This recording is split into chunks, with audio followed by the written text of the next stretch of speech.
charla estamos teniendo, cómo estoy aprendiendo. Nuestro siguiente ponente es Sergi Fernández. Sergi Fernández es médico adjunto en el Hospital Universitario de Bellvitge. Es un excelente cirujano y lo que le caracteriza sobre todo es su inquietud investigadora. Es un hombre que a su joven edad y con una visión que quizá los más senior no tenemos, entiende que hay que generar evidencia, que hay que generar conocimiento a partir de la práctica clínica que hacemos cada día, y en este sentido pues ha trabajado en diferentes áreas en las cuales hemos tenido pues el gusto de participar, tanto en cirugía robótica como en cirugía del cáncer avanzado. Hoy nos va a hablar precisamente de esto, de la cirugía del cáncer avanzado de ovario, un tema importante y sin más, pues adelante, Sergi. Pues muchas gracias, Sergi, por esta cálida introducción. Muchísimas gracias a todos los asistentes. Buenos días a todos y a todas. Gracias a Charo también por la excelente acogida y por la invitación, a José Luis y a los miembros de la organización por la oportunidad de dar esta charla, que para mí pues es realmente emotiva y es muy especial porque sí que estamos más acostumbrados a dar charlas a colegas médicos, pero sinceramente, como hoy nos escuchan pocos de ellos, me hace más ilusión dárselo a un público no médico que no al doctor Martínez, que yo que le voy a explicar que él no sepa, ¿no? Con lo cual, hoy pues tiene un aire de especial interés, ¿no? Y especial emotividad. Y yo, a diferencia de Joan Lluís, que al principio decía de la charla, pues no estamos preparados para afrontar un diagnóstico y un tratamiento del cáncer de ovario.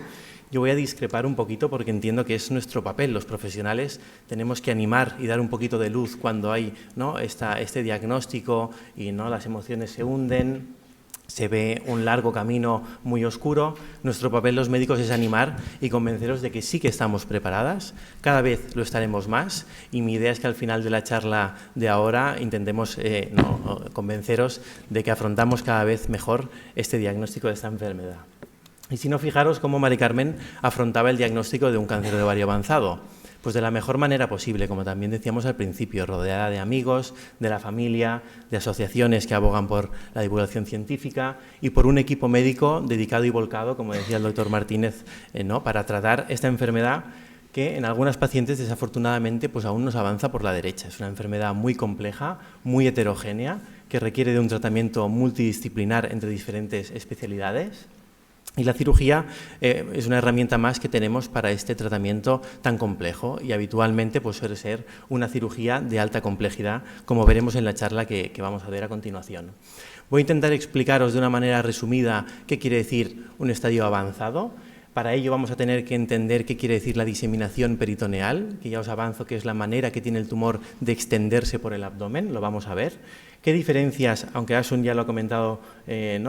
muy bien, qué diferencias tenemos entre estadios iniciales y estadios avanzados? ¿Qué herramientas diagnósticas nos permiten conocer el alcance de la enfermedad y qué tratamientos habitualmente debemos de ofrecer a las pacientes?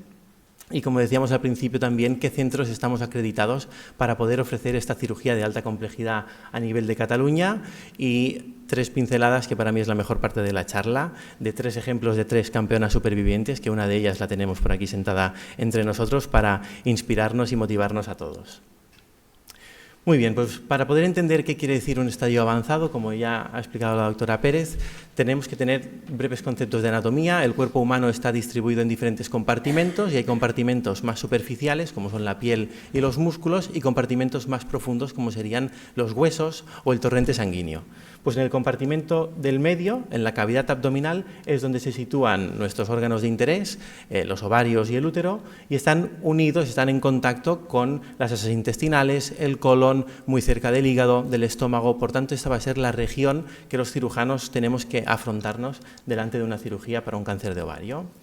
Y esta charla va a haber bastantes reconstrucciones virtuales, así que no quiero que nadie se me maree, no va a haber muchos vídeos impactantes, pero sí que, como decíamos al principio, nos cuesta explicar la cirugía y estas reconstrucciones van a intentar trasladaros los conocimientos que necesitamos, ¿no? Pues si navegamos hacia las profundidades del organismo, como decíamos, este compartimento intermedio de la cavidad abdominal, tenemos a los ovarios situados no en un espacio virtual, sino recogidos por una membrana que se llama peritoneo, que recubre toda la cavidad abdominal, como si fuera un cofre, y envuelve pues desde el hígado y el estómago por encima hasta el colon y los intestinos tanto por delante y por detrás, y aquí va a ser donde suceda, donde se desarrolle de manera oculta el cáncer de ovario. ¿Y qué funciones tiene esta membrana, el peritoneo? Pues tiene funciones de protección, de soporte, tiene como unos canalículos que permiten distribuir las células del sistema inmunitario para protegernos de infecciones o de tumores neoplásicos, permite absorber y secretar líquidos, por eso cuando se inflama es frecuente en esta enfermedad que se generen más líquidos dentro de la cavidad abdominal, y también permite las digestiones de manera más fácil al lubricar las heces intestinales. Pues todas estas funciones son útiles tanto para las células benignas de nuestro organismo, pero también para las células malignas, que se aprovechan de estas propiedades del peritoneo para crecer y diseminarse, para extenderse. ¿Y cómo se desarrolla el cáncer de ovario? Pues tenemos que, de nuevo, volver al órgano de interés, que es el ovario, que está cerquita de la trompa, y habitualmente la mayoría de los tumores malignos se desarrollan en esta capa superficial, en el epitelio del ovario, y es ahí donde va a empezar a crecer de una manera desorganizada y descontrolada para generar una hipertrofia y ser capaz de, a través del peritoneo, enviar diferentes células malignas que puedan implantar a diferentes zonas del abdomen gracias a las autopistas que el peritoneo comunica en toda la cavidad abdominal. Como veis en esta reconstrucción, ¿no?, las células malignas serían así en color más marrón y lila, y estas células malignas son capaces de atravesar el torrente sanguíneo, el torrente linfático. Nuestras células benignas de la inmunidad van a intentar contraatacar esta invasión por células cancerígenas, sin embargo no siempre lo van a contener, no siempre lo van a conseguir, y es cuando sucede esta extensión, esta diseminación de células malignas a otras partes del abdomen, donde vamos a estar delante de un cáncer de ovario avanzado por tener diferentes implantes en diferentes zonas del abdomen. Y ahí es donde, para comunicarnos y poder entender entre nosotros, ¿no?, y poder establecer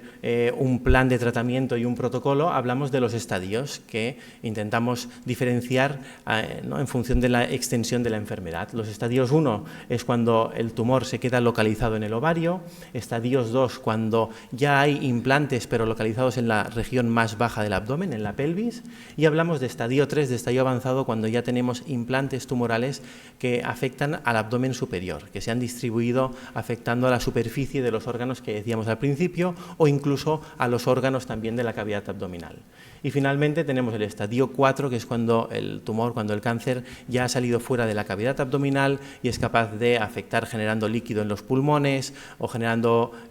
implantes tumorales dentro de otros órganos como el hígado o el bazo, o afectando a ganglios de la axila, de las ingles. En estos casos estaríamos delante de un estadio 4.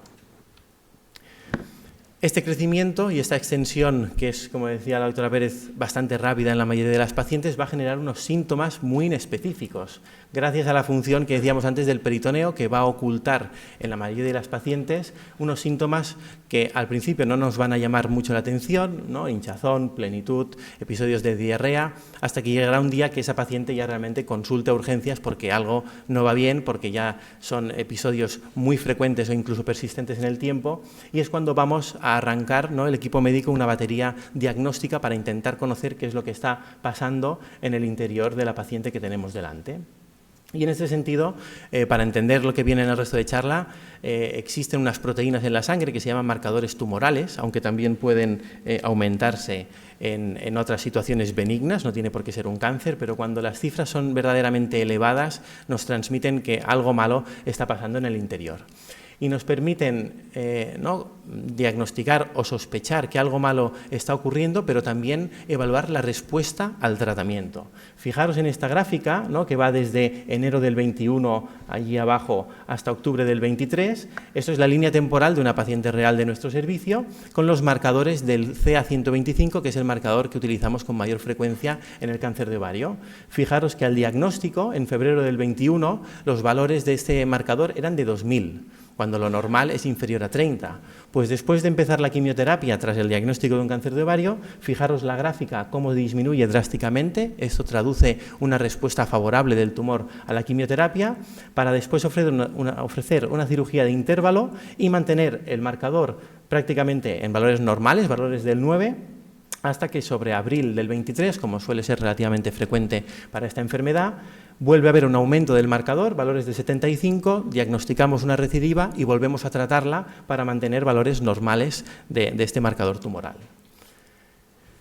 Otra herramienta que utilizamos son las pruebas de imagen. Ya también hemos comentado la ecografía, los escáneres. En cáncer de ovario avanzado es de especial utilidad el PET-TAC, que es una fusión entre imágenes de un escáner convencional y un contraste que administramos por la vena. Este contraste lleva glucosa y las células que más actividad tienen, como son las células tumorales, van a consumir esta glucosa y mediante una serie de fotografías somos capaces de, como veis aquí en amarillo, en blanquecino, somos capaces de localizar los puntos por todo el abdomen que más actividad tienen, con lo cual sospechamos que allí puede haber un implante tumoral. Y no nos sirven solo al diagnóstico, al inicio, como es esta foto de aquí, sino que también nos sirven para evaluar la respuesta a la quimioterapia. Después de varios ciclos de tratamiento, en la misma paciente aplicamos la misma fotografía y fijaros que ya no hay tanta actividad, ya no hay tantas células que consuman tanta glucosa, con lo cual de nuevo nos está traduciendo que esta paciente está respondiendo favorablemente al tratamiento. No solo tenemos estas herramientas convencionales, cada vez más, que ya lo hemos comentado brevemente, tenemos a nuestra disposición para casos seleccionados, gracias a los avances tecnológicos, nuevas herramientas que nos permiten a los cirujanos comprender y entender mejor la relación del tumor de la paciente que tenemos delante, como veis aquí en amarillo, y la relación con los órganos que tenemos que extirpar, que tenemos que resecar. Pues mediante una serie de reconstrucciones en 3D, hoy en día somos capaces de solicitarlo para estudiar el caso de la paciente que tenemos delante y poder ofrecer un tratamiento quirúrgico un poquito más personalizado y no tan agresivo en algunas pacientes. Pero como decíamos, el pilar fundamental del diagnóstico es la biopsia. Necesitamos conocer qué tipo de tumor tenemos delante, ya sea vía abdominal o vía transvaginal, y muchas veces, sobre todo en cáncer de ovario avanzado, nos apoyamos de la laparoscopia, que muchas de vosotras ya sabréis lo que es, ¿no? Esta cirugía que es poco agresiva, requiere una anestesia general y lo que hacemos es introducir unos puertos en el abdomen, unos trócares, mediante unas incisiones de 5 o 10 milímetros, para introducir una cámara a través de ellos y poder evaluar, poder estudiar qué es lo que está sucediendo dentro del abdomen, con diferentes finalidades: tomar una biopsia para conocer el alcance, ¿no?, de la enfermedad que tenemos delante, conocer si podemos extirparlo de entrada o no, o vamos a necesitar una quimioterapia que reduzca la carga tumoral. Y al igual que decíamos con el PET, no solo nos sirve al inicio de la enfermedad, como veis aquí, esto es una laparoscopia en una paciente con un diagnóstico reciente de un cáncer de ovario. Estos puntitos blancos no deberían de estar, son los implantes tumorales que decíamos al principio,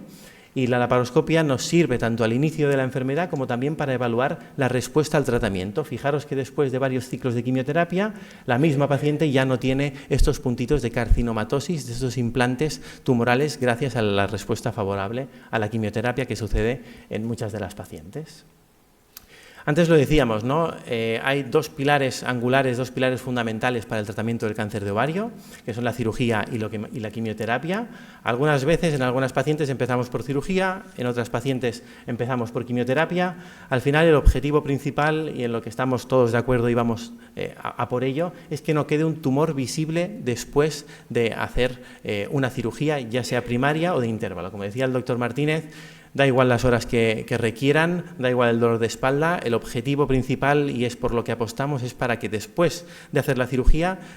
a los ojos del cirujano no quede ningún implante sospechoso de malignidad, siempre y cuando considerando el riesgo quirúrgico importante en las pacientes. Y para ello, para tomar esta decisión, nos basamos principalmente en la paciente que tenemos delante, qué síntomas tiene, como decía el doctor Sánchez, si está preparada para afrontar una cirugía agresiva, qué tipo de tumor, la extensión, los riesgos quirúrgicos, pero también, como decíamos, de la evidencia científica, si existen artículos que nos permitan ayudar a decidir si para la paciente que tenemos delante podemos ofrecerle un tratamiento A o un tratamiento B. Y afortunadamente cada vez más tenemos más artículos que nos ayudan a tomar estas decisiones, Tenemos artículos en cáncer de ovario que nos han ayudado a decidir si hacemos cirugías ganglionares, si empezamos por neoadyuvancia o cirugía primaria, cómo afrontar las recidivas, o incluso un tema que está bastante de moda actualmente, que es el HIPEC, el tratamiento con quimioterapia hipertérmica, qué pacientes se podrían beneficiar de este tratamiento, que veremos a continuación también en otra diapositiva. Y en base a esto, pues tradicionalmente se decía que hacíamos la medicina basada en la evidencia, pero nosotros los cirujanos pues hacemos la cirugía basada en la evidencia, intentando balancear la paciente que tenemos delante con la evidencia científica disponible a nuestro alcance. Y en esto coinciden todas las guías clínicas y todas las grandes sociedades de interés con tumores ginecológicos, que la cirugía es un papel fundamental para un tratamiento correcto del cáncer de ovario, que requiere de un gran esfuerzo quirúrgico y lógicamente ha de ser por equipos dedicados a esta enfermedad tan compleja. Y vamos ya a la cirugía, que suele ser, ¿no?, habitual en la mayoría de las pacientes, realizar una laparotomía, como decíamos antes. Esta suele ser la cirugía que requiere un cáncer de ovario avanzado, una gran laparotomía para poder exponer los diferentes implantes a lo largo de la cavidad abdominal, porque vamos a tener que observar si existen tumores ¿no?, o implantes en el hígado, en el estómago, en los intestinos, en el apéndice, en el bazo. Y para ello, en la mayoría de las pacientes, pues vamos a requerir una incisión grande que nos permita observar y extirpar estos implantes tumorales. Algunas veces esta exéresis, esta extracción, la vamos a poder hacer de manera más sencilla, con el bisturí eléctrico rascando la superficie del peritoneo o de los órganos para poder extirpar el tumor. Sin embargo, en la mayoría de las pacientes va a requerir que extirpemos los órganos. El útero y los ovarios, ¿no?, los genitales internos, prácticamente sistemáticamente los vamos a tener que extraer porque es el origen del tumor. Sin embargo, en algunas pacientes, debido a lo que decíamos antes, ¿no?, que los órganos están muy juntos entre sí, algunas pacientes van a requerir también resecciones intestinales. Como veréis aquí en esta reconstrucción, en la parte del recto, cuando tenemos algún implante que ya llega a las capas más profundas del recto, vamos a tener que resecar como si fuera una tubería, para entendernos, por arriba y por abajo, movilizar el resto del colon y mediante una serie de tecnologías de endograpadoras poder realizar la anastomosis, la unión entre los dos extremos del intestino, que es relativamente frecuente que las pacientes con cáncer de ovario requieran. Si por otro lado ¿no?, tenemos implantes que afectan zonas más superiores o zonas más altas, podremos hacer otro tipo de uniones, y desafortunadamente en algunas pacientes la anastomosis no la vamos a poder hacer en el momento de la cirugía, porque la paciente está muy frágil, porque hay diferentes resecciones intestinales, y nos vamos a apoyar de una colostomía para posteriormente intentar reconstruirla siempre que sea posible. Algo también frecuente en estadios avanzados, pero recordando siempre que el objetivo es que no quede tumor visible después de que nosotros acabemos la cirugía. ¿Y qué es esto del HIPEC que decíamos antes, ¿no?, la quimioterapia hipertérmica? Pues después de realizar la cirugía estándar que le toque a la paciente, sabemos a raíz de algunos estudios que algunas pacientes se podrían beneficiar de administrar con la paciente dormida y mediante unos tubos una quimioterapia a alta temperatura, en torno a los 40-42 grados de temperatura. Hay una máquina que distribuye esta quimioterapia con calor y sabemos que este efecto durante 1 hora y media aproximadamente pueda reducir y pueda destruir aquellos implantes milimétricos que a los ojos de los cirujanos nos parece que no existan, pero sabemos que a nivel microscópico puedan quedar algunos implantes. Pues este tratamiento a día de hoy puede ser beneficioso para algunas pacientes. A diferencia de la reconstrucción donde ponían grapas, ¿no?, en Belviche el doctor Ponce ya lleva muchos años abogando por una calidad externa igual de buena que calidad interna de las cicatrices, porque al final son lo que las pacientes más valoran, ¿no? ¿Y cuántos puntos tengo? ¿Cuántas grapas tengo? Pues como veis, ya en Belviche hace muchos años que ya no utilizamos ninguna grapa y utilizamos también anestésicos que van dentro de la cicatriz para disminuir el dolor, y como decía el doctor Sánchez, las terapias de presión negativa, estos dispositivos que disminuyen las infecciones en aquellas pacientes que tengan más riesgo de infección. Y un aire un poquito futurista, ¿no?, que me permito explicarles, pues es, que ya lo hemos comentado brevemente, el papel de la mínima invasión para afrontar una cirugía en el cáncer de ovario.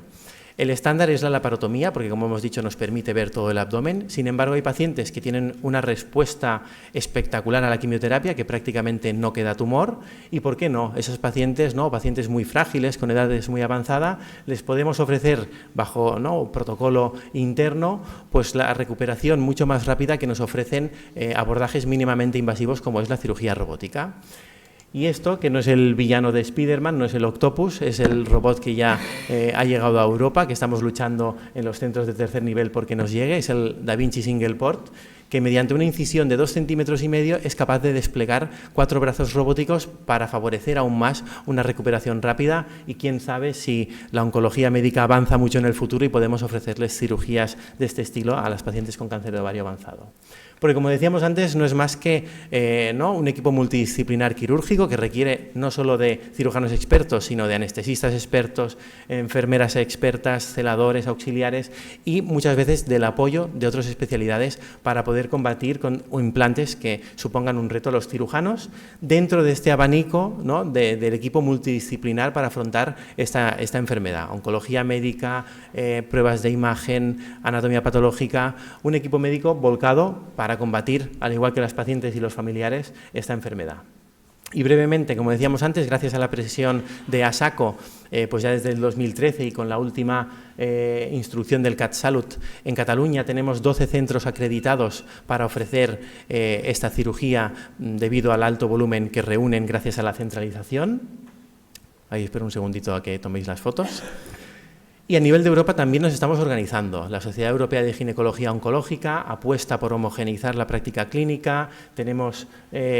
bastante representación, todos los compañeros de España, para realizar guías clínicas y poder ofrecer el mejor tratamiento a la mayoría de pacientes posibles. Y fijaros, el doctor Ponce, que fue presidente junto con un magnífico equipo de comité español, Antonio González, Luis Chiva, Sergi Martínez, José Luis, Ana Oaknin, celebrando el pasado congreso en marzo en Barcelona, que reunió a más de 2.000 profesionales para tratar tumores ginecológicos, y fuimos capaces de reunir más de 10.000 pacientes, datos de 10.000 pacientes con cáncer de ovario, para poder darnos luz a algunas de las preguntas que aún a día de hoy nos ocurren ante esta enfermedad que muchas veces nos resulta muy compleja. Y para acabar la charla, en el punto que decía, en el punto que a mí más me resulta inspirador tanto para los profesionales como para, me imagino, todos los que estáis aquí, son casos reales. A Pilar, que la tenemos aquí sentada, que vamos a explicar brevemente su historia, pues fijaros, fue diagnosticada en noviembre del 2013, esta es su línea temporal hasta la actualidad, y el caso de Pilar es un poco excepcional, porque es raro que una paciente con un cáncer de ovario avanzado después no le vuelva a surgir en el tiempo, pero cada vez más tenemos pacientes que afrontan y tienen este curso de la enfermedad. Y fijaros que llevamos por el 10º año de supervivencia en su caso clínico. Así que toda una campeona y toda una superviviente. Lo habitual en cáncer de ovario avanzado es que suceda como a Caralt, que también nos ha cedido su imagen muy cariñosa. Como veis, fue diagnosticada en septiembre del 2015, también se afrontó a una cirugía primaria con una quimioterapia posterior y le pasó lo que habitualmente suele ser frecuente, que es que el tumor vuelva a aparecer varios años más tarde. Sobre julio del 2020 tuvo una recidiva, la volvimos a operar, volvimos a darle quimioterapia y a día de hoy pues también tenemos el tumor a raya y ya vamos por el 8º año de supervivencia. Y para mí el ejemplo más gráfico, que es la señora María, que es un ejemplo de lucha constante con la enfermedad y de superación día a día, es el ejemplo de cronificar la enfermedad, al que cada vez más se suman muchas más pacientes. 9 recidivas ha combatido María y aún sigue a día de hoy, desde enero del 2014, y ya vamos por 14 años de supervivencia, todo un ejemplo y una inspiración que yo creo que se merece un aplauso, como hemos hecho humildemente aquí, porque...